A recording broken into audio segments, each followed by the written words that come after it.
O que faz uma viúva, sozinha com 3 filhos, quando encontra a prova de um crime de sangue no fundo do seu poço? A estabilidade de sua família agora depende do silêncio, e o preço é o casamento com o próprio fazendeiro que deseja enterrar a verdade na terra da Bahia. Isadora sentiu o cheiro da miséria e do recomeço.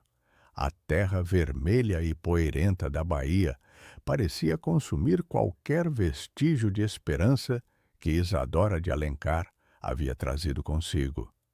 A viúva, de 31 anos e mãe de 3 crianças pequenas, João, de 8, Maria, de 5 e o caçula Pedro, de apenas 2, havia esgotado suas últimas economias para comprar o minúsculo sítio das 3 almas.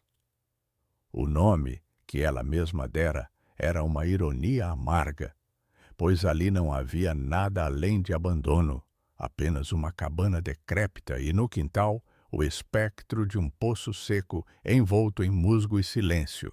O sol de fim de tarde castigava a pele e o ar quente e seco carregava o perfume amargo do mato queimado, uma fragrância que marcava o sertão da década de 1840. Isadora, com sua agulha e linha, costurava peças simples para sobreviver, mas precisava de uma casa de verdade, de um lugar onde seus filhos pudessem tocar a terra sem que ela desmoronasse sob seus pés. Os primeiros dias foram dedicados a limpar o poço, a estrutura mais ameaçadora e inútil da propriedade. A boca do poço, coberta por tábuas apodrecidas e uma teia espessa de cipós, parecia um olho cego fixado no céu. Isadora, vestindo um vestido de algodão desbotado, amarrou uma corda grossa que lhe feria a palma da mão e desceu um balde velho, tentando retirar os entulhos. O som do balde ressoando no vazio era um som oco e perturbador, amplificado pelo eco de gritos que parecia preso nas profundezas da pedra, um arrepio gélido sob o calor sufocante. Ela desconfiou de ter ouvido uma voz baixa e distante, um lamento, o que a fez puxar a corda com mais urgência. Ela afastou o pensamento como sendo apenas o medo da solidão, o medo daquele lugar isolado, cercado apenas pela imensidão da fazenda Olho d'Água, pertencente ao influente e misterioso Coronel Damião de Barros. O primeiro balde veio cheio de areia úmida, folhas cis e o cheiro acre da estagnação. O segundo, quase rasgando a pele de suas mãos, trouxe uma surpresa mais pesada, algo duro e envolto em tecido grosso. O tecido estava podre, desfazendo-se em pó escuro ao toque. Isadora, usando a ponta do pé, virou o embrulho. Não era pedra, era a forma humana, contraída, de um corpo. O coração lhe subiu à garganta e o gosto de cobre e medo inundou sua boca.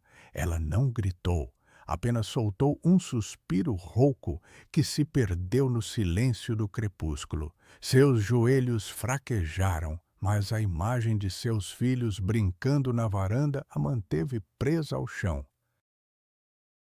Isto não pode estar acontecendo, pensou ela, observando a cor escura da pele e o estado do vestuário simples que denunciavam a identidade da vítima. Um homem, provavelmente um escravo fugido ou um liberto, sumido há tempo. A parte mais aterrorizante da descoberta não foi o corpo, mas sim um objeto esmagado sob o ombro do falecido. Um pedaço de papel enrolado, protegido da umidade por um pequeno tubo de bambu. O cheiro de decomposição era insuportável, mas a curiosidade e o medo de ter que lidar com a verdade eram maiores.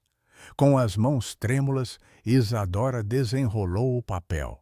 A caligrafia era firme e apressada, e o texto, incompleto e manchado, falava de injustiça e terras. Os 5 fazendeiros venderam o resto era ilegível, destruído pela umidade, mas o tom era inequivocamente acusatório. Ela leu a frase de novo. 5 fazendeiros. O que significava aquilo? Ela precisava de silêncio, de tempo para pensar. Mas a noite cairia logo. O corpo ali era uma bomba relógio. Quando Isadora cobriu apressadamente o poço com as tábuas, sentiu a vibração de cascos na estrada de terra. Seu primeiro instinto foi correr e se esconder. Ergueu-se, o corpo coberto de pó vermelho, e olhou para o horizonte. Um cavaleiro se aproximava. Era o coronel Damião de Barros, alto com a pele bronzeada e vestindo um casaco de linho branco que contrastava com seu chapéu de feltro escuro. Ele irradiava uma autoridade tranquila, mas inegável. Seus olhos, de um castanho quente e vigilante, percorreram o rancho, detendo-se no poço recém-coberto, onde o ar parecia mais pesado. A senhora é a nova proprietária, ele disse, sua voz grave e melodiosa como o som do vento nas árvores de carnaúba, um som inesperadamente gentil.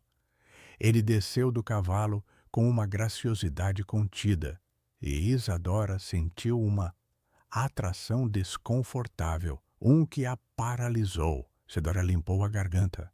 Eu sou Isadora de Alencar. Sim, coronel. Tive muito trabalho com este poço. Ele estava cheio de lixo. O coronel Damião não tirava os olhos dela.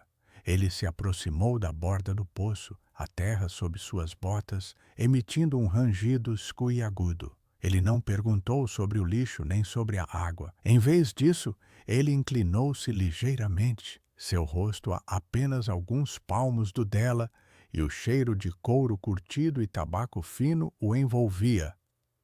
Lixo? Parece ter sido um grande trabalho. É uma pena que tenha gastado tanto esforço. Este poço sempre esteve seco, Isadora, e vazio. A forma como ele pronunciou seu nome, como uma promessa e um aviso ao mesmo tempo, foi que fez o seu sangue gelar. Ele sabia que ela estava mentindo.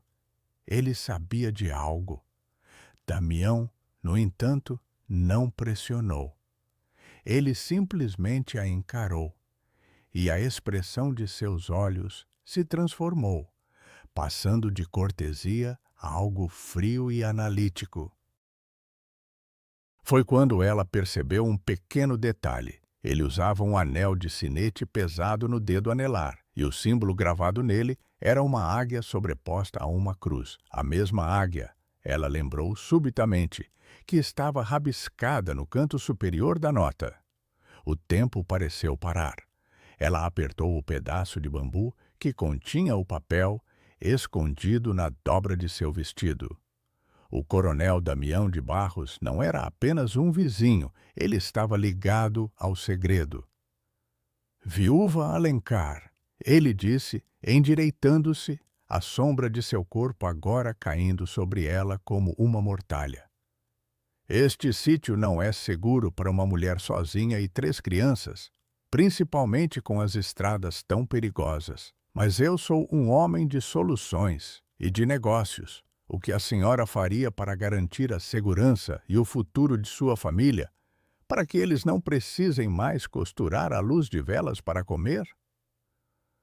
Se tornou um alarme na mente de Isadora, e ela sabia que ele não estava falando de proteção casual, mas de uma troca, uma barganha perigosa.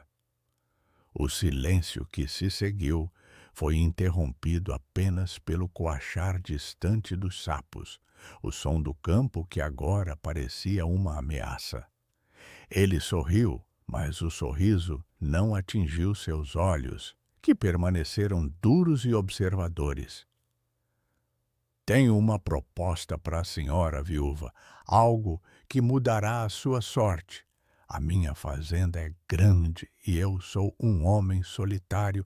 A senhora tem 3 filhos que merecem um futuro. Vamos conversar sobre isso amanhã, na minha casa. Ele fez uma breve mesura e montou em seu cavalo, desaparecendo na escuridão crescente, deixando Isadora sozinha com o cheiro da terra úmida e o peso daquele segredo debaixo de seu vestido. Ele sabia o que ela havia encontrado. O olhar dele era a certeza. Ela apertou o pedaço de bambu mais forte, sentindo a rugosidade da madeira contra a palma. Tinha nas mãos a vida de seu filho mais novo e a morte de um homem. Ela mal podia esperar pelo sol nascer, mas no fundo temia o que o coronel Damião de Barros iria propor sob a luz clara do dia. A luz fraca de seu lampião lançava sombras longas e fantasmagóricas, transformando a cabana humilde num labirinto de medos. Isadora passou a noite em claro, sentada à mesa de madeira tosca, o pedaço de bambu ao lado do carretel de linha. O silêncio do sertão era interrompido apenas pelo choramingo de Pedro, que sonhava inquieto, e pelo ranger da própria casa sob a brisa fria da madrugada. Ela tateou a áspera madeira do invólucro, o cheiro de mofo e terra ainda preso em suas narinas. O que estava escrito naquela nota era, antes de tudo, o atestado de um crime. E Racá, em segundo lugar, a chave para sua própria ruína ou salvação. O coronel Damião de Barros não era apenas um latifundiário. O anel de sinete que ela vira, com a águia sobreposta à cruz, ecoava o símbolo na nota, ligando-o diretamente à morte no poço. Ela soubera no exato momento do seu sorriso que ele não a havia visitado por cortesia. Ao amanhecer, Isadora vestiu seu melhor, embora remendado, vestido, e preparou as crianças para a viagem, arrumando-lhes o cabelo e garantindo que estivessem limpos, apesar da poeira que impregnava tudo. Deixou-os aos cuidados de uma velha vizinha, Dona Elza, uma mulher de poucas palavras e olhar cansado, a quem pagou com seus últimos tostões. O caminho até a fazenda Olho d'Água era mais longo do que ela esperava, e o sol da manhã já queimava a nuca. O cheiro de capim seco, esmagado sob suas botas, era um aroma familiar, um lembrete constante da dureza daquele chão. O medo lhe dava um gosto metálico na boca, mas ela tinha que saber o preço da sua segurança. Ela tinha de proteger seus filhos. A sede de Damião de Barros era imponente, um casarão branco com telhas vermelhas, cercado por plantações de mandioca e cana que se estendiam até onde a vista alcançava. O contraste entre sua cabana e a opulência da fazenda era um murro no estômago. O ar aqui cheirava a café fresco e cera de abelha, um odor de prosperidade e ordem. Quando o mordomo a conduziu à sala principal, Damião a esperava de pé, perto de uma janela que dava para os campos. Ele estava impecavelmente vestido e em seu dedo o anel de sinete brilhava sob a luz da manhã, um que a fez prender a respiração. Isadora, ele a cumprimentou, a voz grave e acolhedora, sem o tom de ameaça da noite anterior. Fico feliz que tenha vindo. Sente-se, quer um pouco de café? É o melhor de Chiquitibá. Ele apontou para uma poltrona forrada de veludo. Isadora permaneceu de pé. Ela não queria conforto, queria a verdade. Obrigada, coronel. Prefiro ir direto ao assunto. A senhora me fez uma proposta ontem à noite. Damião sorriu levemente, um gesto que parecia ensaiado. Ele se aproximou da mesa, pegou uma xícara de porcelana e, em vez de beber, girou-a devagar. O som da porcelana roçando a pires de prata era irritantemente nítido no grande salão. Chame-me Damião, por favor. É uma proposta de vida, Isadora, não de negócios, no sentido estrito. Eu estou sinho e preciso de uma esposa que comande esta casa e traga alegria para este lugar. E você, Isadora, precisa de proteção e estabilidade para seus filhos. É uma troca justa de necessidades. Eu lhe ofereço meu nome, minha proteção, e tudo isso. Ele gesticulou para os campos lá fora, em troca de sua mão em casamento. Ele parou, seus olhos fixos nos dela. É um casamento de conveniência, eu sei, mas é a única forma de garantir que você e seus filhos estejam seguros de tudo o que as estradas e esta terra hostil podem oferecer. O cheiro do café se misturou ao odor de tabaco que vinha dele, criando uma densa nuvem no ar. Isadora sentiu o pulso acelerar. A oferta era avassaladora, uma salvação inesperada. No entanto, o preço, ela sabia, era muito mais alto do que sua liberdade. E o que eu ofereço em troca, Damião? Ela perguntou, a voz baixa, quase um sussurro. Você já sabe sobre o poço, não é? Sobre o que eu encontrei? O semblante dele mudou sutilmente. A gentileza se esvaiu, substituída por uma sombra de cautela. Ele finalmente bebeu seu café, o calor da xícara quase queimando seus dedos. Sei que você é uma mulher inteligente, Isadora.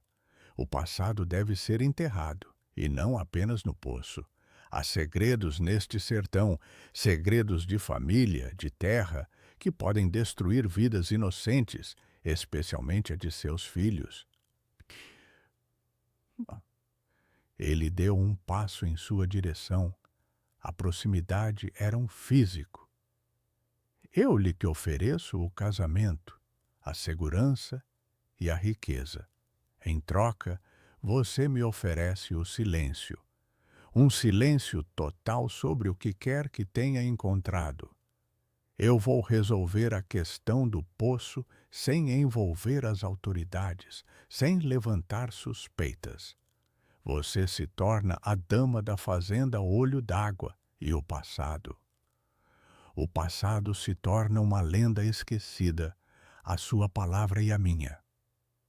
Ele estendeu a mão e o anel de sinete parecia brilhar com uma luz sinistra. Isadora sentiu a pressão da escolha. Estabilidade para as crianças em troca da cumplicidade no assassinato de um homem. Ela sentiu o peso da culpa, mas o medo de arrastar seus filhos para o perigo era maior. Ela desviou o olhar para o chão polido da sala. Os 5 fazendeiros. Ela murmurou, testando-o. O rosto de Damião empalideceu. Ele não reagiu com raiva, mas com uma calma calculada que era mais assustadora. Você leu a nota, então sabe que não é uma questão apenas de um corpo. É uma questão de terras, de herança, de poder. Não seja ingênua, Isadora. Se você me denunciar, ou a quem quer que esteja naquela lista, a polícia nunca chegará a tempo de protegê-la. Seus filhos pagarão o preço por sua justiça. Ele não estava a ameaçando, ele estava a alertando sobre as regras cruéis daquele mundo. Eu preciso de um dia, Damião, para pensar em meus filhos. Ela precisava de tempo para tentar decifrar o resto da nota, tempo para entender quem era o homem morto no poço. Ela precisava de uma certeza. Não temos um dia, Isadora, ele replicou, sua voz baixa e urgente. As chuvas estão chegando e a terra pode revelar mais do que deveria. Ou talvez as pessoas certas fiquem sabendo que uma viúva curiosa encontrou um tesouro que não é ouro. O que você dirá? A frieza de seu olhar era a sua resposta. Isadora sentiu o peso do futuro desmoronar sobre ela, percebendo que sua vida agora estava atada àquele homem e ao morto. O que faria ela com o segredo que tinha nas mãos? O ar na grande sala se tornou irrespirável e Isadora sentiu a garganta seca, como se tivesse engolido areia da estrada. Damião, percebendo a hesitação dela, usou o silêncio como arma. Ele se afastou, voltando à janela, e o brilho do sol em seu anel de sinete parecia zombar da fragilidade da posição dela. O que você tem em mãos é perigoso, Isadora. Não é um tesouro, é uma maldição que irá consumir a todos nós. O cheiro de tabaco e cera, antes aconchegante, agora parecia sufocante. Ela precisava de um plano, e a única forma de consegui-lo era aceitar, pelo menos por enquanto, a trégua forçada que ele oferecia. Se ela se tornasse a esposa dele, ela teria acesso aos segredos da casa, à sua biblioteca, aos seus papéis e, quem sabe, à identidade completa do falecido e dos outros fazendeiros. Aceito, Isadora disse, e a palavra saiu mais firme do que ela esperava. O alarme interno ainda soava, mas a imagem de seus filhos comendo pão fresco em vez de angu seco silenciou o grito por justiça. Eu me casarei com você, Damião, em troca da segurança de João, Maria e Pedro. Mas quero que fique claro, não sou uma tola, eu não entreguei a nota. Ela está segurada. E se algo acontecer aos meus filhos ou a mim, ela será revelada. Ela não tinha ideia de como a nota seria revelada, mas ele não precisava saber disso. O pedaço de bambu que ela havia escondido cuidadosamente entre as páginas de seu único livro de orações era a sua única arma. Damião virou-se.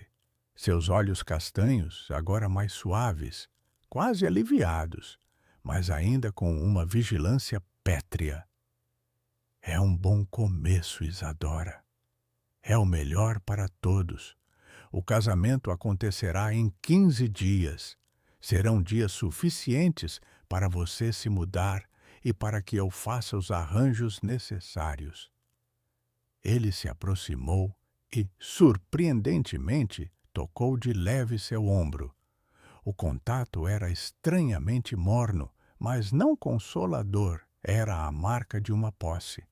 A partir de agora, você é a dama de olho d'água. Comece a agir como tal. Não olhe para trás, Isadora. Nunca. Ela sentiu um calafrio, apesar do calor intenso que entrava pela janela.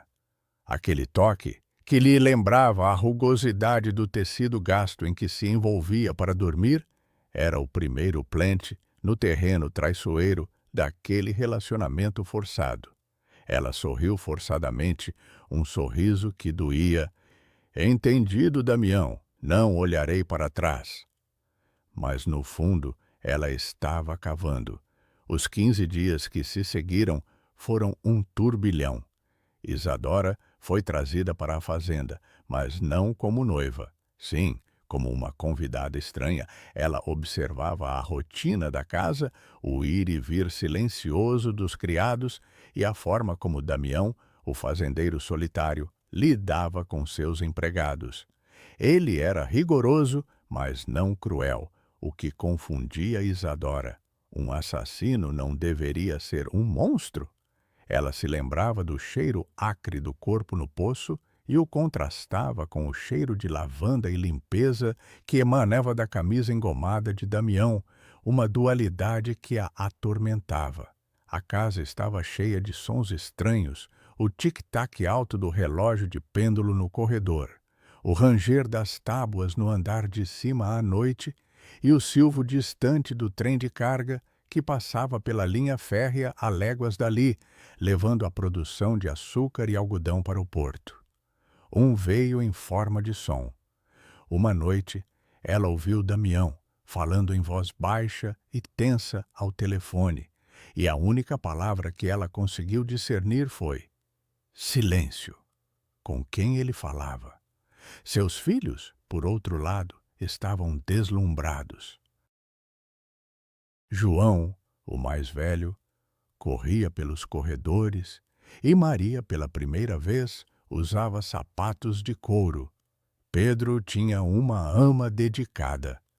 A felicidade deles era o cimento que prendia Isadora ao acordo. O plant da segurança dos filhos florescia em sua dor. Uma tarde, enquanto explorava a vasta biblioteca, Isadora encontrou um volume antigo sobre a história da Bahia, e ao folheá-lo, seus olhos caíram sobre um brasão familiar, a águia sobre a cruz, idêntico ao do anel de sinete. Estava associado à família Barros, mas havia um detalhe: a águia estava incompleta na página, como se um fragmento tivesse sido arrancado. Foi um silencioso, uma nova pista que acendeu uma luz. Ela precisava ver o anel de perto. Na manhã do casamento, Damião enviou um presente.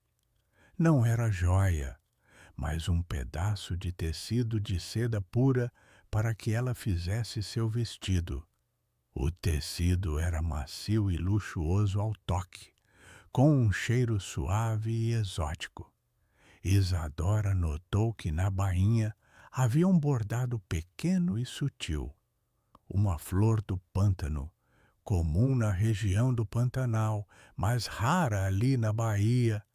Ela se lembrava de sua mãe falando sobre essa flor, que crescia apenas em terras ancestrais, um sinal de pertencimento. Era um plant discreto, ligando a família de Damião a outro lugar, um lugar mais selvagem e antigo. Está pronta, Isadora? Damião a esperava no pé da escada. Ele usava o anel de sinete e ela fixou o olhar nele.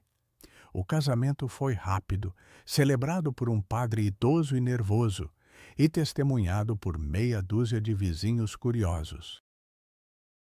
A mão de Isadora, macia por causa da costura, tremia na mão firme e seca de Damião. O toque dele não era de amor, mas de ferro e compromisso. No jantar, enquanto os vizinhos brindavam, Isadora estava tensa, o medo no estômago. Ela não conseguia desviar o olhar do anel de Damião, que parecia um peso em sua mão.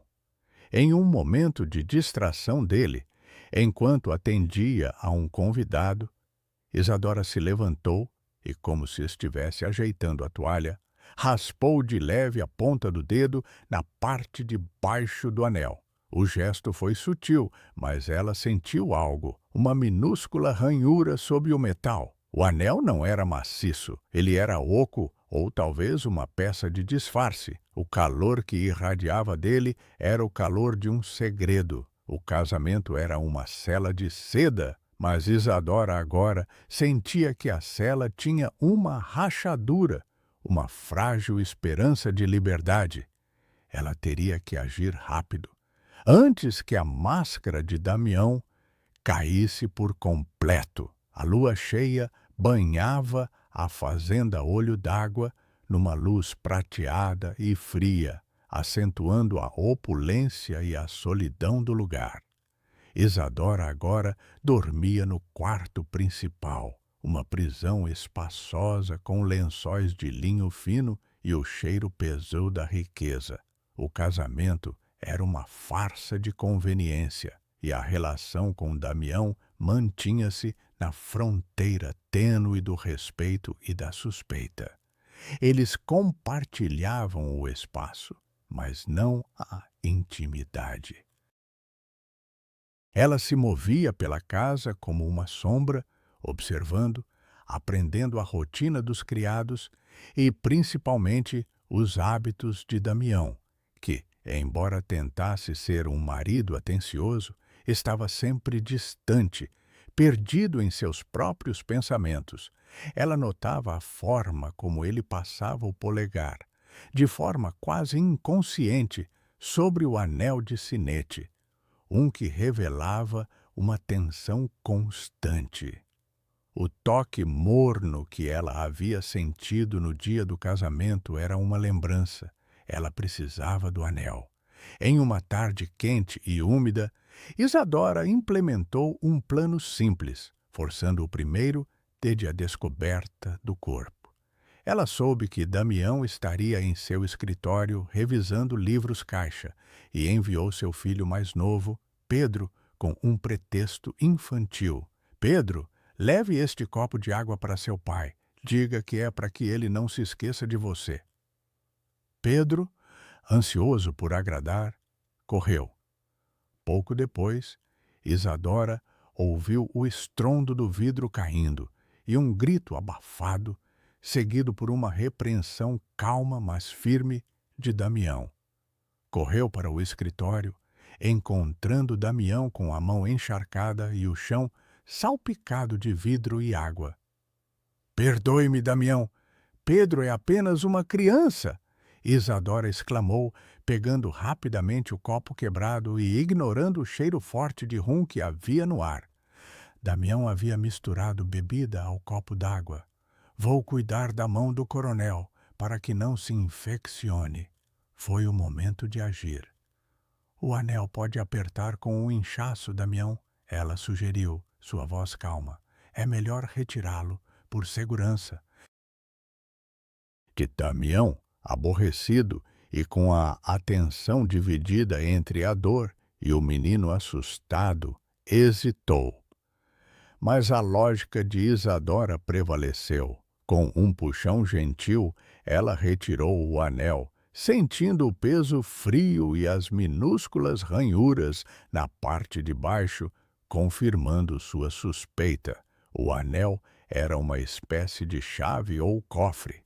Damião, ainda reclamando em voz baixa sobre a desatenção, pediu que ela o deixasse em cima de seu grande mapa de terras no escritório, enquanto ia lavar a mão. Isadora teve apenas 800 segundos.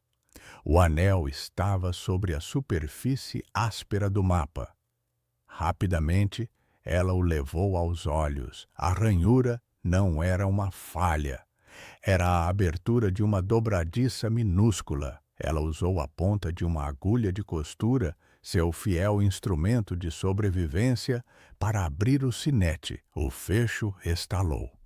Dentro, aninhado em um compartimento minúsculo, não havia veneno nem papel, mas sim um fragmento de madeira escura, do tamanho de uma unha, com um desenho gravado que mal podia ser visto. Era a mesma flor do pântano que ela havia visto, bordada em seu vestido de seda. O plant da flor do pântano era agora uma peça de um quebra-cabeça maior, um silencioso que ligava o anel e o vestido. O cheiro de sândalo e tinta no escritório era intenso. Ela mal teve tempo de fechar o anel e devolvê-lo ao mapa, quando ouviu os passos firmes de Damião se aproximando. Ela recuou, fingindo limpar o vidro restante. Sua mão está bem, coronel? Ela perguntou, o coração batendo descontroladamente em seu peito. Sim, está. Um pequeno corte, nada mais. O anel. Onde ele está? Ele olhou para a mesa de mogno, seus olhos varrendo o mapa. Aqui, ela disse, apontando. Damião colocou o anel de volta e seus olhos pousaram em Isadora por um momento prolongado. O olhar era pesado, como se ele estivesse tentando ler a alma dela, E Isadora manteve o rosto impassível. Tenha mais cuidado com as crianças, Isadora. Não quero acidentes, especialmente aqui dentro. Este escritório guarda segredos que não devem ser perturbados. Naquela noite, o casal se sentou em silêncio no alpendre. O som de grilos e a brisa que cheirava a terra recém-molhada criavam um ambiente de falsa paz. Isadora, pensativa, lembrou-se da flor no anel, da flor no vestido e da menção ao Pantanal. Ela sabia que Damião tinha mentido sobre a origem de sua família ou suas propriedades. Ele não era apenas um fazendeiro da Bahia. A flor era um símbolo de algo mais antigo e talvez mais ameaçador. Damião, ela começou, a voz calma, sua família é daqui da Bahia? O silêncio se prolongou. Ele estava fumando um charuto e o cheiro forte e adocicado invadia o ar. Somos daqui há gerações, Isadora. O que a faz perguntar? Seu tom era neutro, mas as veias em sua têmpora pulsavam. O vestido, ela mentiu. O bordado. Minha mãe dizia que aquela flor crescia apenas em certas terras do Pantanal, em Mato Grosso. Lembrei-me do cheiro e do desenho, e isso me fez pensar. Ela não precisou terminar. O corpo de Damião ficou rígido. Sua mãe estava errada, Isadora. São apenas flores. Apenas flores. Ele se levantou abruptamente, o era palpável. Ele havia revelado mais com sua reação do que com suas palavras. Ele tinha um passado no Pantanal, um passado ligado à flor, ao anel e, talvez, ao homem morto no poço. Isadora sentiu a pressão aumentar. Ela havia mexido num vespeiro e agora Damião estaria mais vigilante. Seu único conforto era o pedaço de bambu ainda escondido, a prova que ela se recusava a destruir. O medo de Isadora transformou-se em urgência. Damião sabia que ela desconfiava, e o ar da fazenda agora estava carregado de uma tensão elétrica. Após a breve menção ao Pantanal, Damião se tornou ainda mais recluso. Ele passava os dias viajando para Jequitibá ou trancado no escritório. Isadora percebeu que ele estava fazendo arranjos, talvez para vender a propriedade ou para consolidar sua posição. O cheiro de papel queimado pairava perto da chaminé do escritório algumas noites. Um que indicava a destruição de evidências. Ela sabia que seu tempo para descobrir a verdade sobre o morto no poço e os 5 fazendeiros estava se esgotando. Seu único aliado, o pedaço de bambu com a nota, permanecia escondido. Isadora começou a costurar a esmo, seu passatempo de subsistência agora servindo como cobertura para sua investigação. Ela fingia remendar roupas no alpendre, observando o movimento dos trabalhadores. O sol do meio-dia era implacável e o chão rangia sob seus pés enquanto ela andava pela varanda, os sons da casa e do campo sendo seus únicos informantes. Um dia, Maria, sua filha de 5 anos, trouxe-lhe um pequeno objeto. Mamãe, olhe, o pai deixou cair isso no campo. Era um botão de casaco feito de osso polido, mas com uma peculiaridade. Estava gravado com as iniciais SV. Isadora recordou-se do breve de alguns dias antes, quando Damião havia partido apressadamente após receber um telegrama urgente. Ele tinha ido se encontrar com alguém importante. O botão com as iniciais SV era um plant novo, um nome que se juntava à águia e à flor do pântano. Naquela mesma tarde, Damião estava visivelmente ansioso. Partirei por 2 dias. Vou a Salvador tratar de assuntos de terra. Você é a senhora da casa, Isadora. Confio em você e nos criados. Ele beijou sua testa, um gesto frio e formal. Ela notou que ele não estava usando o anel de sinete. Esqueci o anel. Por favor, guarde-o para mim, Isadora. Ele é de família, não posso perdê-lo. Era um duplo, a confiança aparente de Damião e a chance de Isadora. Assim que o som do cavalo de Damião desapareceu na poeira da estrada, Isadora agiu. Foi ao escritório, pegou o anel e a agulha. Abriu o compartimento secreto do sinete. O fragmento da flor do pântano estava lá. Ela trocou-o rapidamente pelo botão de osso SV e voltou a fechar o anel. Ela pretendia que Damião notasse a troca sutil, um silencioso de desafio, e que a nova pista, a flor, viesse à tona. Ela queria ver a sua reação, provocando-o indiretamente a expor o seu segredo. No entanto, o verdadeiro plano de Isadora estava na biblioteca. Ela procurou mapas antigos e registros de terras.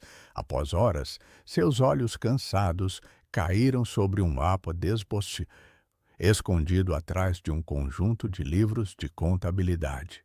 Não era um mapa da Bahia, mas sim do Pantanal Mato-Grossense, datado de 1830. Enquanto desenrolava o pergaminho, o cheiro de papel velho e salitre era forte. No canto, havia anotações a lápis e um pequeno pedaço da folha estava cortado.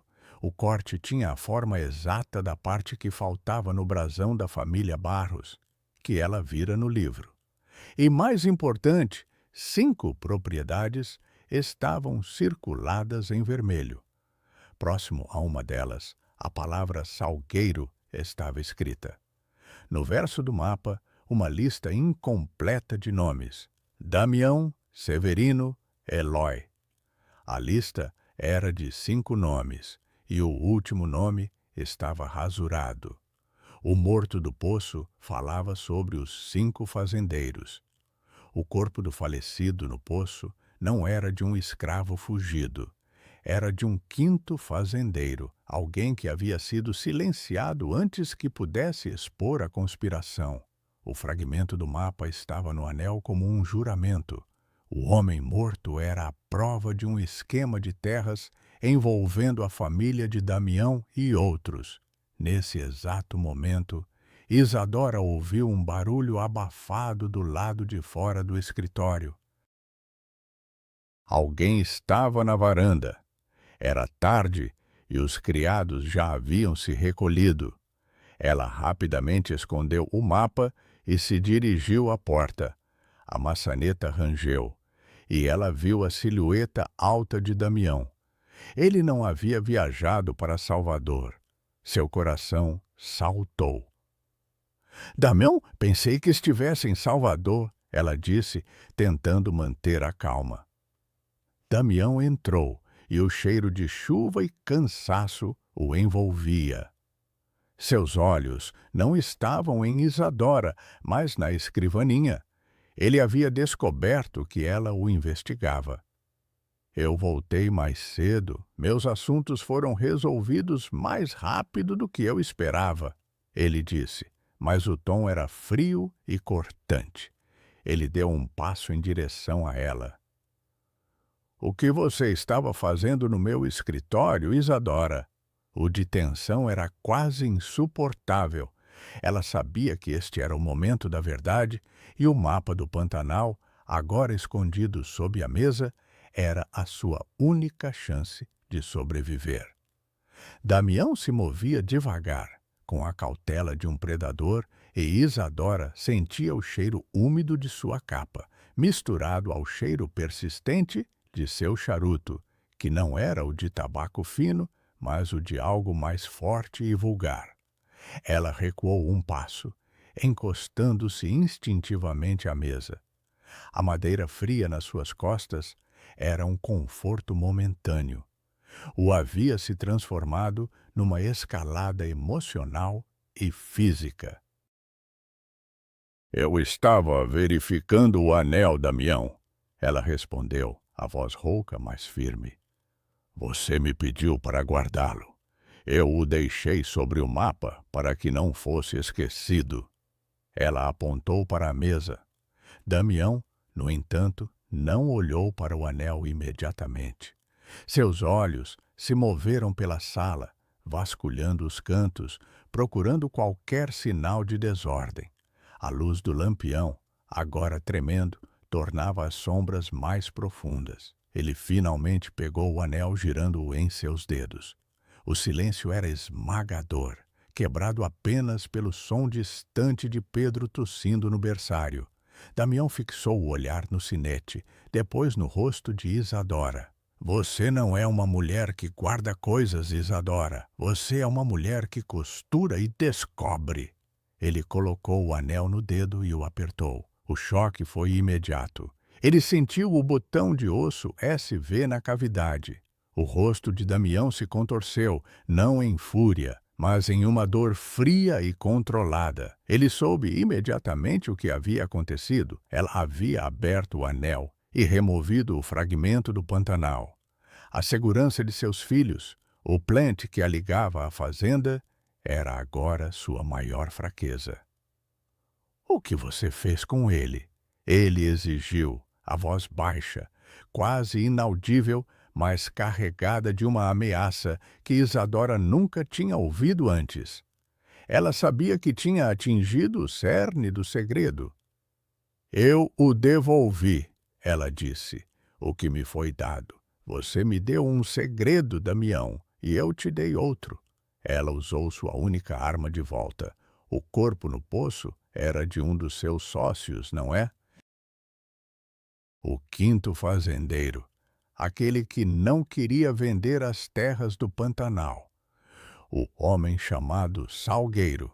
Ela puxou o pedaço de bambu de seu vestido, um gesto teatral, e o segurou em sua mão, mas não o abriu.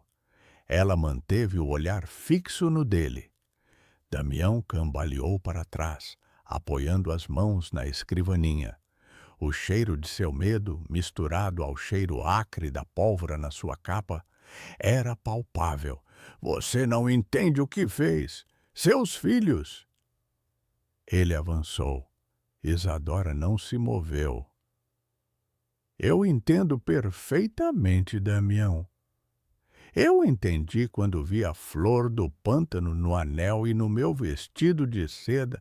Entendi quando descobri que o brasão da sua família estava incompleto e que o mapa aqui neste escritório ligava a sua família ao Pantanal, a um crime de terras.